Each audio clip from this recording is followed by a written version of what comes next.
Okay, I think we'll get started. We have a pretty jam-packed agenda for today. So one final reminder, if you have not done the attendance form, please do so. We'll pop this link up at the end if you miss it now. There's also paper attendance forms just on the table at the front.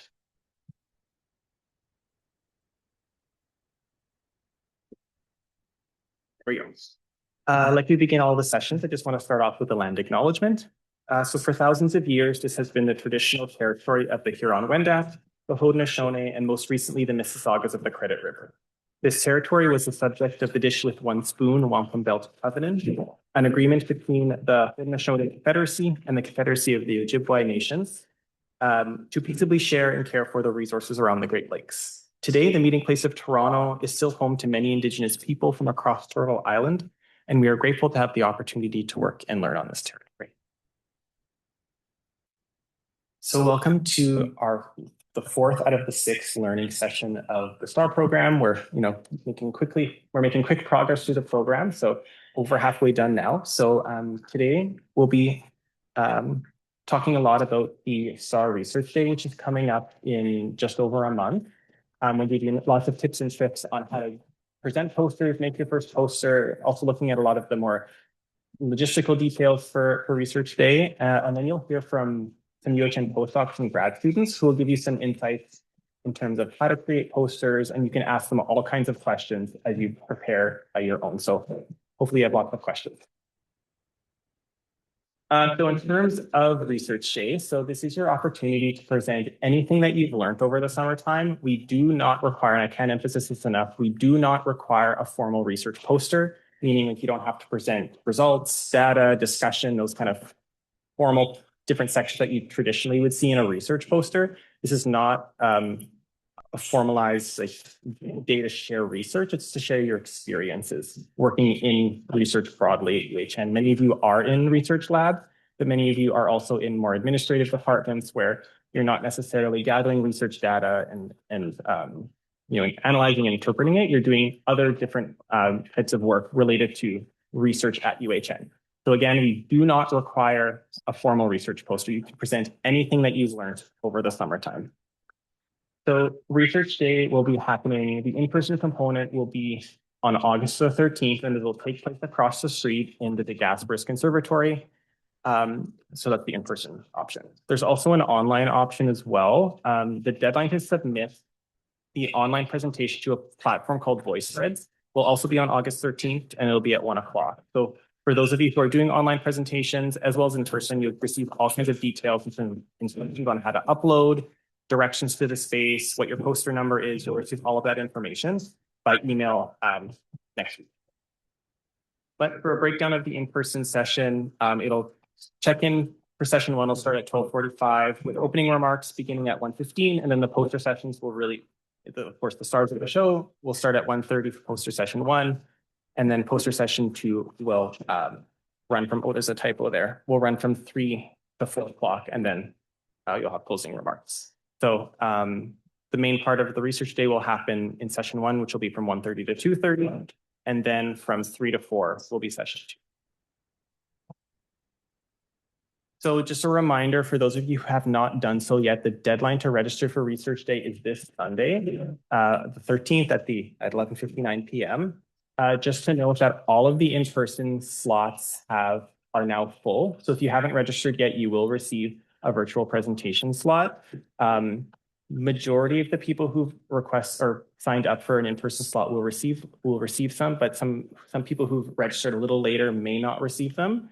But you will receive confirmation, so an email from me stating whether or not you'll be giving an in-person presentation or a virtual presentation by next Friday, the 17th. Again, and that email will include your poster number if you're giving it in person, what slot you're presenting in, as well as details about how to upload a virtual presentation. So that'll all be shared to you by email next week. So if you have not registered and you want to present, please do so before Sunday.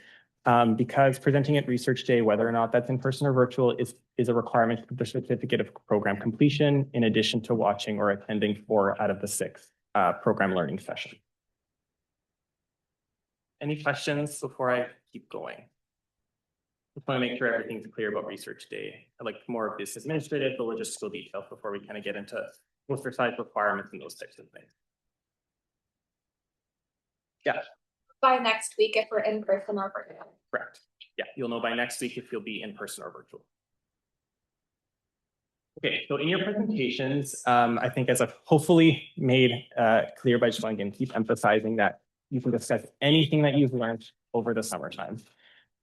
So the task will here be whether or not you're doing virtual and in person, you'll be creating a poster. So if it's virtual, it's one slide.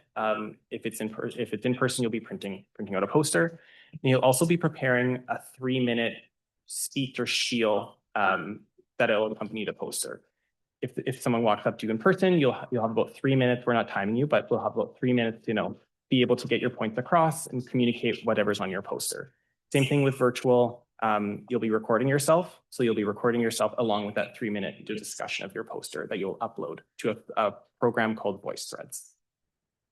So in terms of topics that you can present, again, anything related to research at UHN. So any general experiences that you've had, the research field that you're working in, you can talk about a theory or a technique, talking about, the different steps of how a protocol was done. The primary research, so I know many of you are in research labs, you can do the introduction, the results, the data, the discussion type posters. Those are welcome, but not required.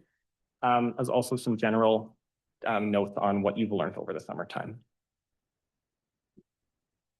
Okay, so for in-person presentations, this is really important. I just want to make sure everyone has got this one. So for in-person, the width of the poster is 3 feet wide.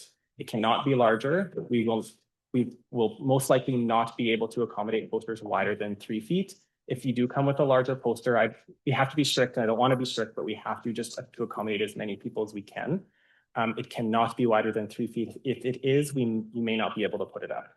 The reasoning for that is that the poster boards are 6 feet wide, and you'll be sharing that with 2 students. So just to give equal space, it cannot be wider than 3 feet.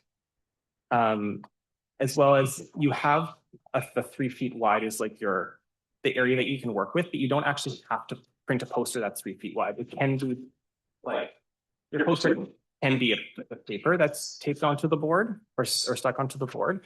We're not judging your ability to, create the poster. We're judging your ability to communicate what's on your poster. So if all that you need is this piece of paper to communicate your work, that's fine. You can print the larger 3 feet a poster if you want, but it is not required. You can also print, 3 different pieces of paper taped to the board as well. Any kind of permutation of poster, as long as it's fitting within that 3 feet width, is acceptable. There's no formal template. There's no required template that you have to follow. It's anything that fits within that space on the board. That's just, again, there's an example here of what the poster looks like. It's also, the board is also 3 feet tall. So if your poster is longer than 3 feet, that's totally okay. It'll just hang off the bottom of the board. It just cannot be wider. I hope I just can't emphasize this enough. It cannot be wider than 3 feet.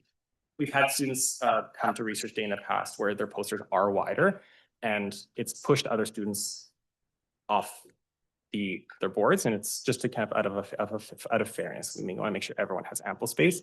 If it is wider, you may not be able to put it up, or part of it will just end up having to be covered. So just wanting to make sure that's emphasized today. Just to give you some examples. So printing, as well as just some printing options. This will all be shared in that email, but there's some fairly low cost options that you can go to different printing businesses. My favorite is UT Posters. It's just up at Bloor and I think St. George. I think it's by the Bata Shoe Museum. It's fairly inexpensive to have your posters printed there, and they're really nice quality. That's probably my favorite, but you can also go to Staples. There's a Toronto Printing House is another option. Those are a little closer. Anything like that. You can also print your posters just on your home or office printers. Just like I said, you can use just a single piece of paper, but there's also options to select different settings where it'll print a 3 foot wide poster across a bunch of different standard pieces of paper, and you can just tape them together. Again, we're not judging your abilities or your availability of resources to print different posters. So that's not a consideration in terms of the So that's just an example. Again, you can have a full-size poster, whether or not it's 4 feet tall. That one will just hang off the poster board, but again, it's 3 feet wide.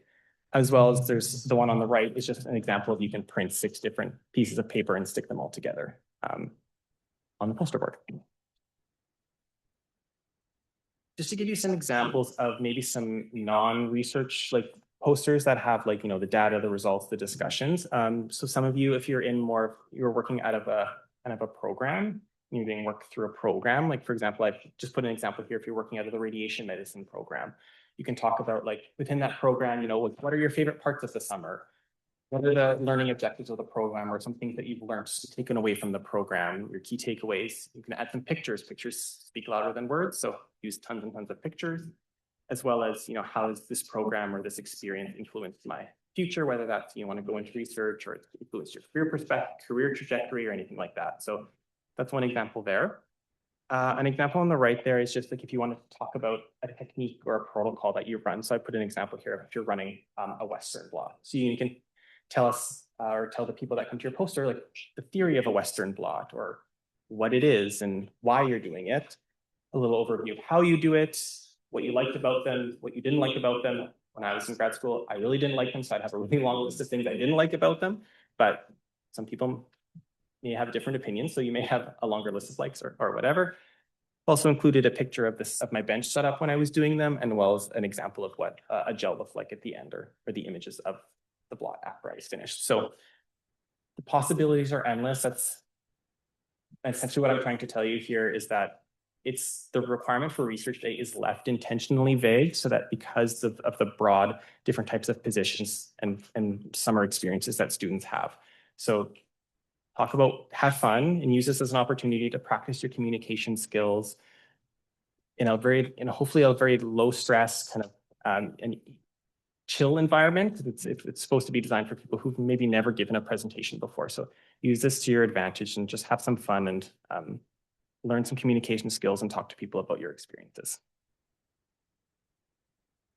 I think I've already mentioned this before, but in terms of the virtual presentations, like you'll be recording yourself through a program called VoiceThreads. So you'll be uploading so basically like a slide, you'll be uploading this to the program and also then recording a 3-minute video of your presentation. So it's trying to, in essence, mirror if someone was coming to your poster, you'd be giving them about a 3-minute discussion to walk them through your poster. So you'll be giving a 3-minute recorded talk that you'll be uploading to the VoiceThread. So there won't be any live people watching you, but people will then have the opportunity to watch the videos after. VoiceThreads will provide you all of the upload instructions. You won't have to just follow the step-by-step guide in terms of how you put your poster and how to record and all of that. So it should be fairly straightforward. And the deadline to upload those videos to the platform is August 13th at 1 p.m., coinciding with roughly the same time of the in-person research day. Okay, before I keep going, any questions about the poster sizes, logistics, topics, anything like that? Make sense? Great. Cool. So just a few generalized tips and tricks on giving poster presentations before I pass it over to our postdocs and grad students. So when you're creating your posters, I just want to emphasize it's really important to focus on really one clear message. So what are the things that you want the person who comes up to your poster or watches your video, what do you want them to remember? Because everything on that, and then everything you put on your poster should support that central theme or that central message. Oftentimes posters don't include everything you've ever done on a single project. It's focused on a topic or you're telling a story. You want to make sure everything that's on that poster is supporting your story and telling that story. You may have done something else over the summertime, but it's not necessarily part of that story that you're trying to tell, you can leave it off. It's okay. You don't have to put everything on that poster. Your audience is also another important part of your poster.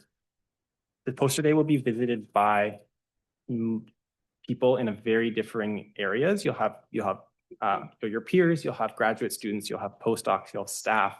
It's in a space that's on a clinical floor, so you may have families of patients that are coming and popping in because they're interested in seeing what's going on. So you'll have a very diverse group of audience, a very diverse audience with very different knowledge bases. Some may have strong understanding of your field, some may have zero understanding of your field. So being able to adapt and tailor your conversations to those different types of people is a skill that's important to learn over time. So it's an opportunity to practice that. So making sure you're understanding your audience, using more generalized language as well as visuals to support that broad understanding. As well, when you're putting together your posters and our guests will go over that, but more just keeping a logical flow and a structure to your posters rather than having different aspects kind of jumbled all over the place, making sure it's easy to follow by eye, or you're pointing and you're doing all kinds of ways to really make that story flow nicely in a logical way on your poster. Next thing up is just using some visual clarity. Just some other tips is just, particularly for your title and text, you want to make sure it's large enough that people can see it from far away. For example, like your title should be readable from 6 feet away. Poster sessions are busy, they're crowded, as you'll see on research day. A lot of people there and people are walking in about. So you want to make sure that you're catching the eye of people who are walking by so that people will come up to you and talk to you so you can tell them all about what you're doing. Bullet points and short phrases is the best way to get across if you're using text. Paragraphs of text are hard to read, and you want to be able also to have someone, if you're not standing by your poster and someone comes up to it, they can still get a general understanding of what you've done based on that poster, even if you're not there to give them that little discussion. So short phrases, bullet points to really get your points across, as well as I like having about 2 or 3 colors on your poster. It just kind of helps keeping it more visually appealing and easier to follow rather than having it a little bit more crazy with a lot of colors, but that one can be a little bit more personal preference. I think this one's really important, is that figures first, words second. Pictures speak louder than words. So instead of big blocks of text, can you replace that with a picture with arrows and to try and tell that story, or however whatever works in the context of your work. Using images and graphics speaks a lot louder than huge paragraphs of text. As well, just again, being consistent, making sure you're using your eye of detail is just using consistent font colors, consistent font sizes across, if your headings are all, make sure your headings are all the same size, your text is all the same size, and images and text and all that sort of thing. So making sure that's all consistent. One resource that I'd like to also draw your attention to is the Clear Print Accessibility Guidelines from the CNIB. That's the Canadian Institute for the Blind. It gives some really, really good tips on choosing specific fonts, so like serif versus sans serif fonts.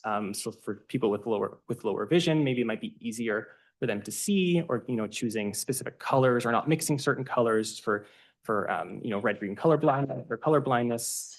So making sure you're also creating an accessible poster for all. So some really good tips I really encourage you all to check out. I'll include that in the email that's sent out next week. And then, of course, you always want to be prepared. Like I said, you'll be preparing that roughly 3-minute little talk that will accompany your poster. And this is also a time to, like, after you've given this, you've walked people through your poster, or even during, people like to ask questions. They're curious about what you're doing, and they want to learn more. So just be prepared for questions, because this is a time for that. So being prepared, as well as maybe seems maybe a little obvious, but it's a place to talk to people. So you want to make sure you're being approachable, you're smiling, you're inviting in those discussions. So for creating posters and creating those visuals for your posters, there's a couple of different places that I find are really great. BioRender is one of them. It's a really great place for a lot of the more scientific related images that you'll be making. So it has tons of different opportunities, graphics and images that you can use to create your figures with. Canva is also another great one. They both have free options. They both have paid options, but I recommend you use the free. But another great repository of different images, scientific, non-scientific as well. So with that, that's it from me. Before I pass it over to our speakers, is there any questions about anything related to Research Day? Anything like that? Yes. If we're having our presentation, our poster presentation online, where is it going to be placed? It'll be placed on the platform called Bookthread. Okay. Yeah, so you'll be uploading it there, and it won't be like publicly viewable, viewed just like the in-person one is. But if like your supervisor or any lab members are interested in seeing it, they can just reach out to us, or you can reach out to us on their behalf and we can provide that link to them. Yeah. Any other questions? Yes. So there's nowhere we physically have to be on August 13th? It's all virtual? No. If you're uploading a video, you don't have to be at the in-person day on August 13th. You're welcome to if you want to come and see what's happening in person. But if you receive an in-person spot, you will have to be there in person to present your poster. But if you are uploading a virtual one, you don't have to be there unless you want to. Yeah. Okay. With that, I'm going to pass it over to Thomas.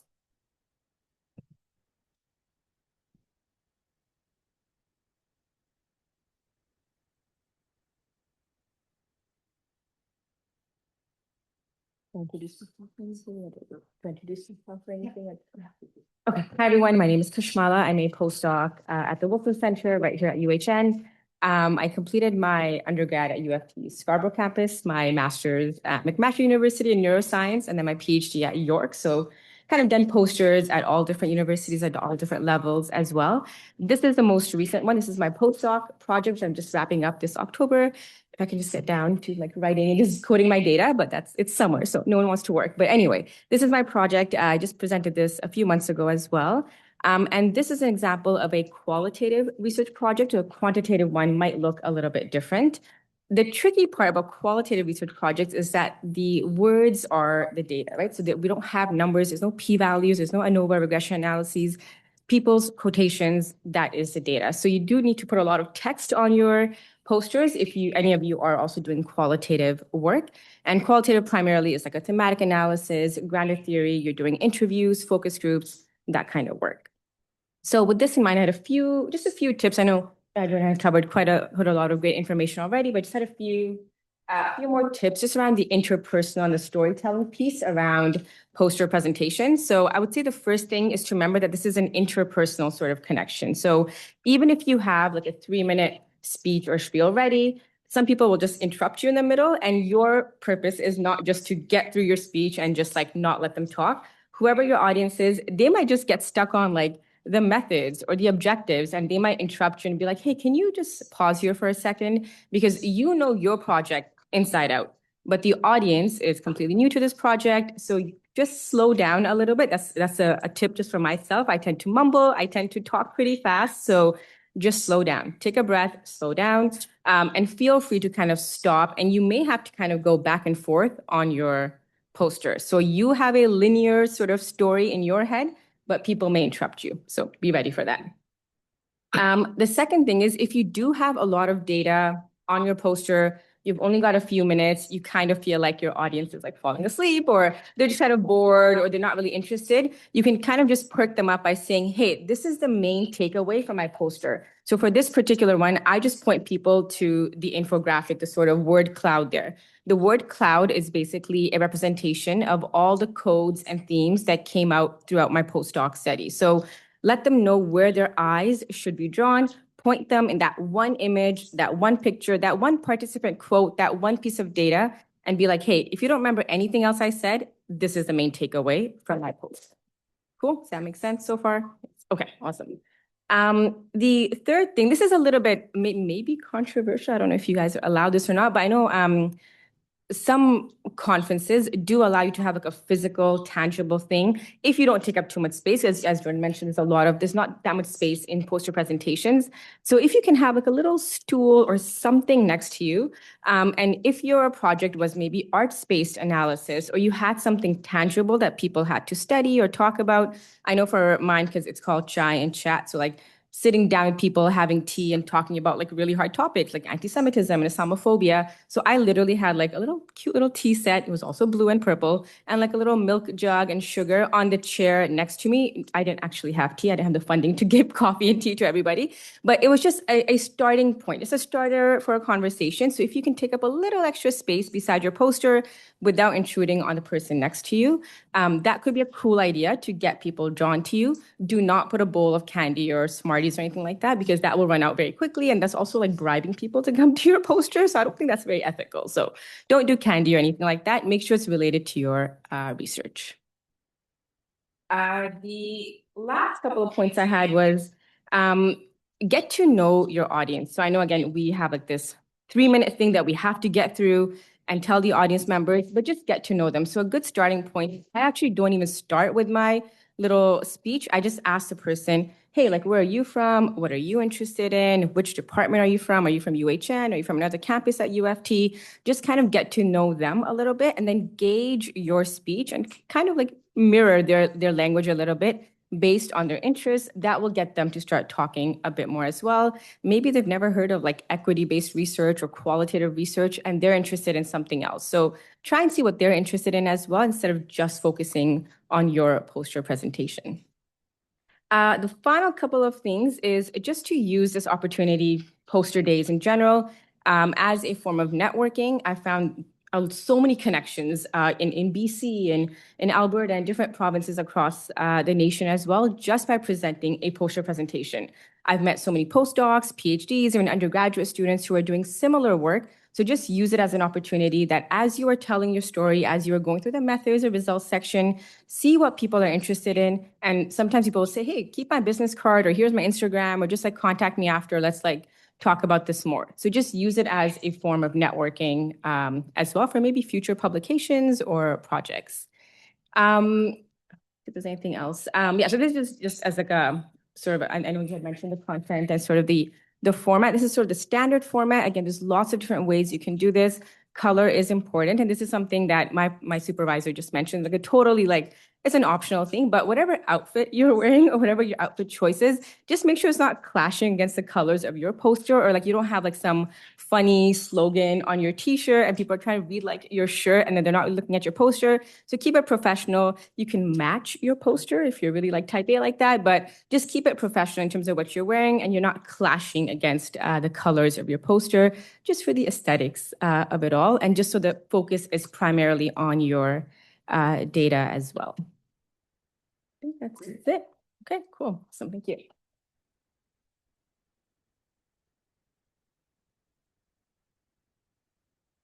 Thank you, Kashmala. Next, we have Nirvana. Hello, everyone. My name is Nirvana. I'm at Princess Margaret. I'm a postdoc, and I'm a computational biologist. So Kashmala gave some amazing tips. Thank you. My poster is very different. As you can see, there's a lot happening, but this is because this is more like a research poster. This is a poster I presented a few years ago at a conference, at a computational biology conference.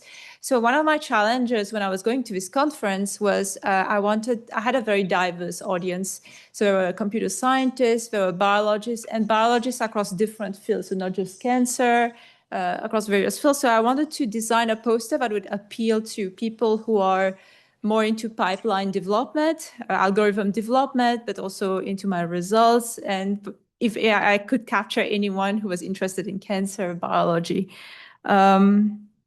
So when I was designing my poster, I had mostly like 3 things I was considering. One, I wanted to make sure I'm able to communicate to the audience the goal of my study and give them any necessary background. So I will tell you a little bit about what I work on. The second thing I wanted to make sure I do was, as I mentioned, talk about my pipeline and my algorithm that I was working on. And the third thing I wanted to make sure is appeal to the audience about my results, communicate clearly what my results are and what's the goal of my research. And so I know it's a bit upside down, but first, let me tell you a little bit about my study so that this whole thing kind of makes sense. I work on breast cancer, specifically pre-breast cancer. So this is also known as ductal carcinoma in situ, where women have these tumors which have not invaded yet. So it's a very early form of breast cancer. And it's very uncertain how to treat this type of cancer. Like, are you going to be full aggressive, do mastectomies or chemotherapy, or do you wait and see? And so people are not very sure which one to do. And so my goal of this study, the goal of my study, is to find if you can determine whether to give aggressive treatment to women or not, based on them having pre-breast cancer. So oh,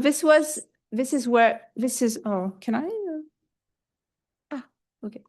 So this is here where I have like the little background that I give to the audience, to the public who's coming to me. I try to use shorter sentences, as Jordan was saying earlier.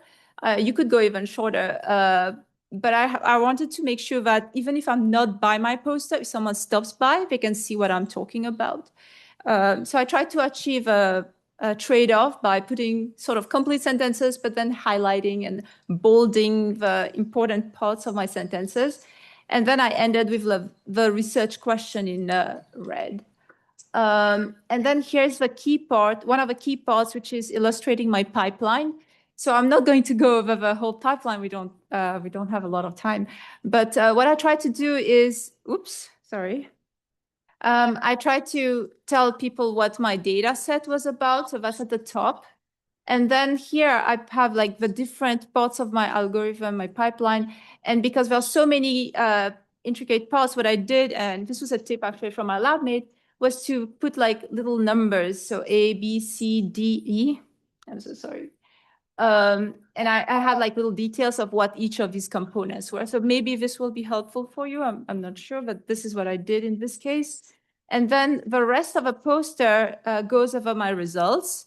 And a tip I've been getting since grad school is not to put a title that says something like discussion, introduction, results, method 1 and such, but to have more like a descriptive title. So this is kind of what I have here, like a big description of my results at the top and in the other sections. And you see again, I put the little A, B, C, which point back to the top pipeline over here. So the results from part A are given, they get like a little hint of what it is here. And then I go over the details here, and then it kind of flows, as you see, there's like an arrow here, and it flows into the other parts of this poster. And as Jordan also mentioned at the beginning, you do a lot of work during the summer, but you don't necessarily have the time or the space to show all of it. So that was a little bit my case here. So I had to choose what I wanted to show. It doesn't mean that I'm biasing what I want the people to think about, but it was more about creating a cohesive story. So here, believe me, I had tons of results, but I couldn't show all of them. So I picked a few. And because these graphs are, they look, like you have to go over them, I needed to give some context to my audience. And for me, because I work on metabolism and on metabolic pathways, so for example, like glucose comes into your body, what happens to it? I have like these little arrows like here that show different pathways and kind of contextualize, put the results into a bigger context. So these are some of the strategies I used. I tried to put little figures when there are complex systems. So this is, for example, when you have a tumor and what you have around the tumor. So I tried to put a picture, and then on the side here, you have more detailed results of what's happening. And so again, introduction for me, it was like here, this was my pipeline, these are my results. And then I ended with a bit of a conclusion and future work. And I had my references at the bottom. I tried to stay consistent with the font size and the colors as best as I could. I love purple, so lots of purple here. If I can give maybe like one tip, if I could remake this poster, I would use less text, and I would maybe put a little QR code, which I've seen people do more and more. It's very good for like if you're networking, if you want to network with people. Like I have my LinkedIn, and so I've in my latest poster, I have like a little QR code I put at the bottom. And so people were scanning it and connecting me with me. Hey, I have a question about your research. So that was great. So I don't know if you have any other questions or anything, feel free to ask me, but I hope this was helpful for you.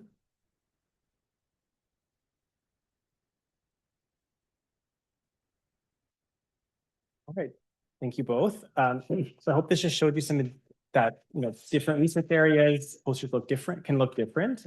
So because again, we have such a broad group here, using whatever kind of methods of telling your story in the most efficient way possible and in the most clear way possible is something that we really recommend. So we hope you also have fun when you create these posters. And as again, it's an opportunity to learn in hopefully a low stress, low stakes environment. So use that to your advantage. So the next thing we're going to do is for the next, I guess, like probably 20 minutes or so, we're going to break off into different groups. We've got 6 different people here to lead different smaller group discussions. So I think there's about 65 or so of you in this room. So roughly groups of 10, maybe a little bit, maybe a couple, some groups that are a little bit bigger. Maybe I can get all of the people who are going to be leading the small group discussions just to come off to the side, just so we know, people know who's who to go to. But we have this room booked, and we also have the room next door. This is kind of like a little overflow because it's a little bit, might be a little bit cramped in here with all the different groups. So I'm trying to think of a good way to just group.